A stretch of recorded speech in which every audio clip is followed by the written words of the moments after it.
They knew before I was ever a patient there, they knew of his misconduct. Only on 4 victims of sexual abuse by a local therapist are speaking out and seeking accountability for what happened to them. We thank you for joining us for NBC4 at 11. I'm Sierra Johnson in for Colleen Marshall. And I'm Carrie Charles. In July, Dennis Quigley, a practicing therapist for more than 40 years, was sentenced to 20 years in prison for sexual battery. The victims say they were first connected with Quigley through a company called Comprehensive Services, Inc. Those victims are now suing that company, asking for it to take accountability, claiming the company knew about Quigley's history of abuse and ignored it. They also claim the company allowed him to keep meeting with patients after he surrendered his license. NBC4's Anna Hoffman sat down with 2 victims to hear their stories. These women tell me they are not even sure how many victims might be out there. The woman who first came forward in the criminal case and now this civil lawsuit says she first met Quigley in 2013. It's never going to be gone. Like, that's a permanent scar. In 2013, Christina sought out a therapist for the first time. I was having a lot of psychological wellness issues. Not sleeping, not eating, depression, anxiety. One of the companies recommended through her insurance was Comprehensive Services Incorporated on Bethel Road. They connected her to a therapist named Dennis Quigley. But every single time I left that office, and then it got worse later on, I felt super confused and frustrated and exhausted. Christina says, looking back, she was emotionally abused from the start. I was, for lack of a better term, groomed over about a 2-year period. She says Quigley began to sexually abuse her in 2015.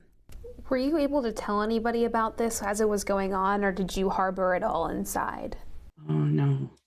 I could not tell anyone. I internalized it. It came down to me wanting to end my life pretty consistently for many years. Olga first started seeing Quigley in April 2018.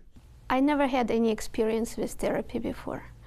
So when he started talking, moving conversation towards sex, I didn't think anything of that because I trusted him.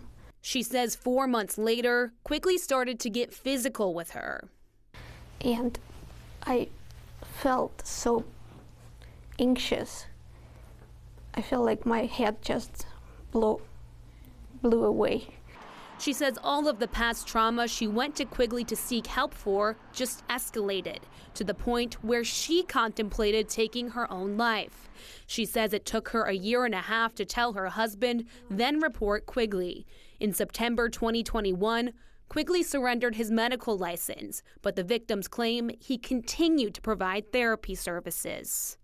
I thought I was done until I saw his picture on the website of Comprehensive Services. How come this person is no longer has license? How come you have him on your page? The women now want the company that put them in front of Quigley to be held accountable.